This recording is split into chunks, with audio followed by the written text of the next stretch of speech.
Барлықтарыңызға сәлем. Мен Олжан Нұғыман, киім дизайнері.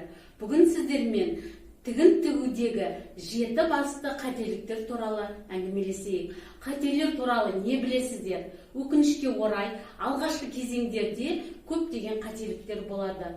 Бұл қалыпты жағдай. Олар негізінен жаңадан бастаушылар арасында кездеседі. Әрине біз тігін ісіндегі барлық қателіктерді қарастыра алмаймыз. Пішу, тігудің кез келген кезеңде көптеген қателіктер бар.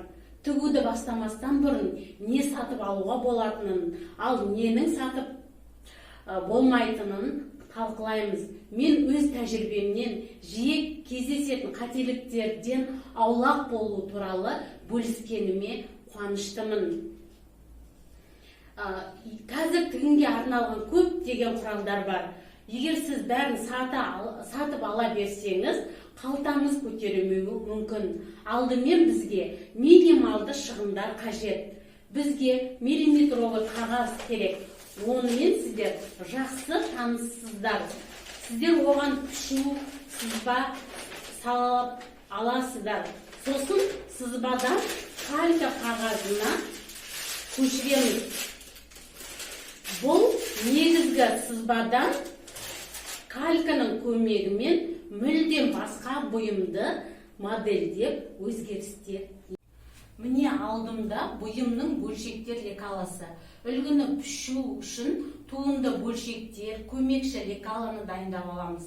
Тігілу барысында үлгіні денеде немесе өндірістік манекенде өлшеп көру. Тексеру кезінде бұйымның тұлғаға ықшамдау етіп, жекеленген бөлшектеріне модельге байланысты туралығын іздестіріп, пропорциясын анықтайды. Бұйымның барлық конструкциялық сызбалары бөлшектерге енгізіледі. Әр қалыпты денеде келбеттің бұйымның киім конструкциясының өзгеруі. Үлгіні өлшеп көргеннен кейінгі құрастырудың бұл соңғы жұмыстары. Бірінші қателік. Матаны нақты шығынын білмей мата сатып алу. Міне басты сұрақ туындайды. Неден бастау керек? Дүкенге жүгіріп бірден мата немесе жіп сатып алу керек па? Не істеу керек? Шын мәнінде сіз бұйымның сызбасынан пішуден бастайсыз. Немесе дайын лекалаларды арнайы платформадан сатып алуларыңызға болады. Айтпақшы, біздің орталыққа да сатып алуға болады келіп. Дайын үлгілерді өз өлшем параметрлеріңіз бойынша реттеп, өзгерістер енгізу керек. Екінші қателік, бірден өте қымбат маталарды сатып алу. Тікелей күрделі, өрнекті және торлы клеткалы қымбат маталарды сатып алуға асықпаңыз. Алайда кең жолақты матамен жұмыс істеу оңайырақ болады.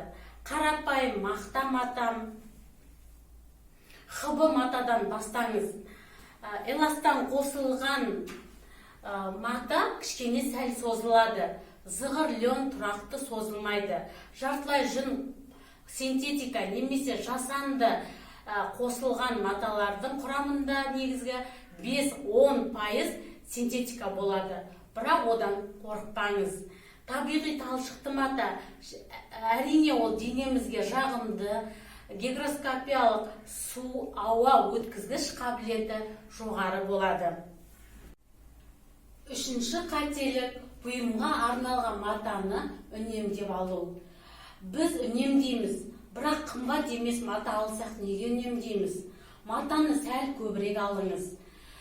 Өйткені сізге жеткіліксіз болған кезде ыңғайсыз жағдайда қаласыз. Қажетті матаның мөлшерін қалай есептеу керек? Бұл үшін белгілі бір ережелері бар.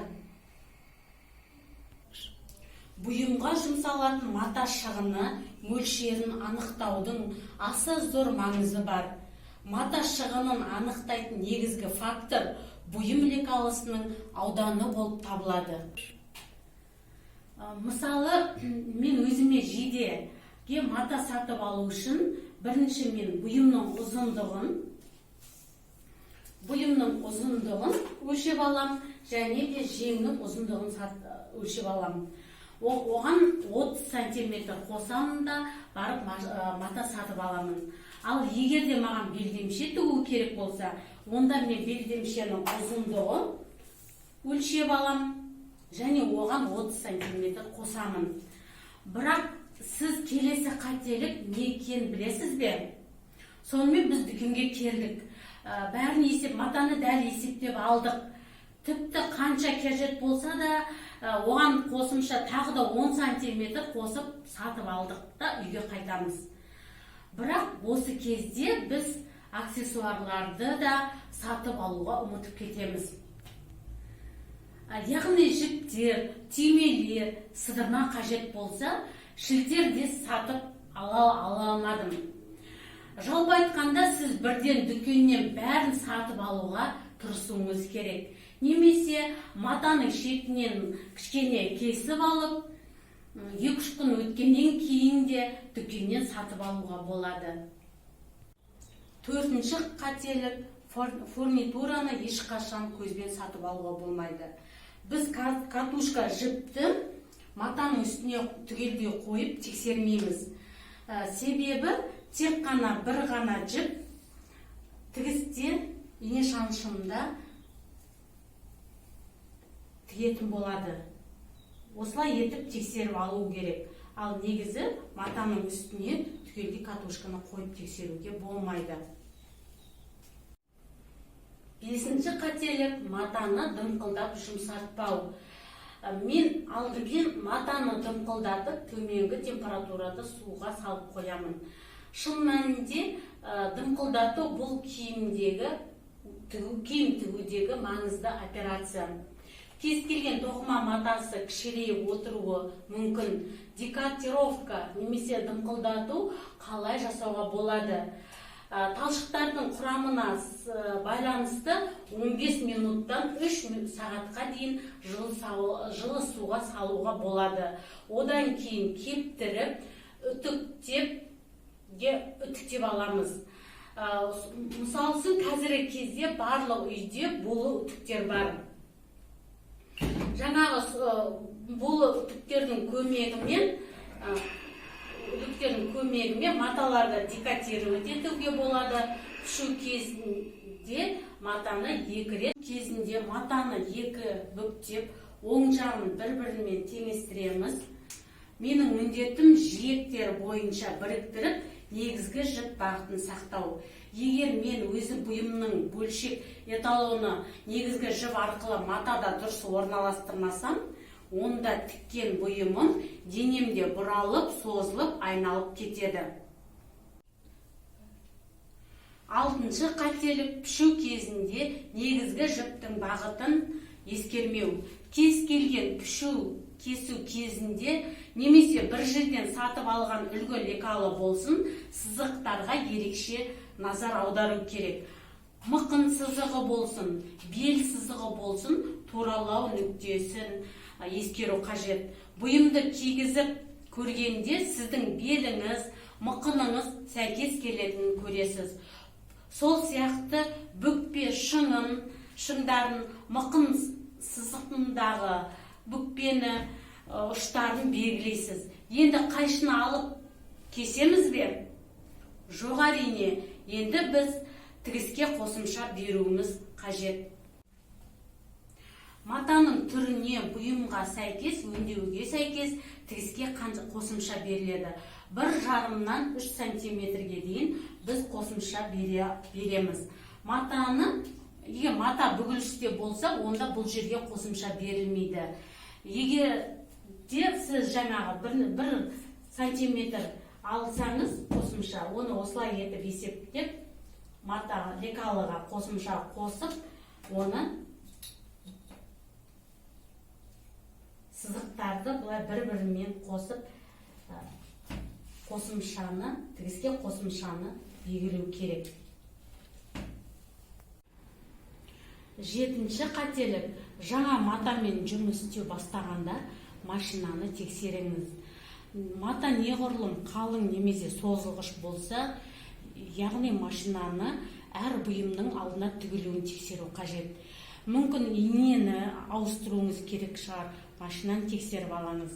Машинаға матаға сәйкес келу үшін машинаны реттеп келтіру керек. Инелер және сәйкес жіптерді де қарастыру керек. Мысалы үшін үстіңгі мен астыңғы ілмектің жіптерін керілуін де реттеп отыру керек. Ал егер сіздерге ине шаншы мұздықтарын жиілігін азайтып кішіретін болсаңыздар да, бүйтіп құрылғыны оңға солға бұрау арқылы реттеп отыруға болады. Мен сіздерге жиі болатын қателіктер туралы айттым. Әрине, бұндай қателіктер жетерлік. Сіздер қандай қателіктер жібердіңіз, сол туралы маған жазсаңыздар, мен қуанышты боламын. Мен сіздерге көмектестім деп үміттенемін. Айтпақшы, егер сіз дұрыс тігуді үйренгіңіз келсе, біздің орталыққа келіңіздер. Киім дизайны курсына шақырамыз. Аз уақыт ішінде өзіңізге қонымды, жарасымды етіп тігуді үйренесіз. Курста әртүрлі киім үлгісін таңдау, тігу және пішу кешенін үш жүзінде меңгересіз. Курс соңында біліктілік туралы сертификат беріледі транскриппен. Әрине, менің каналыма жазуға кеңес беремін.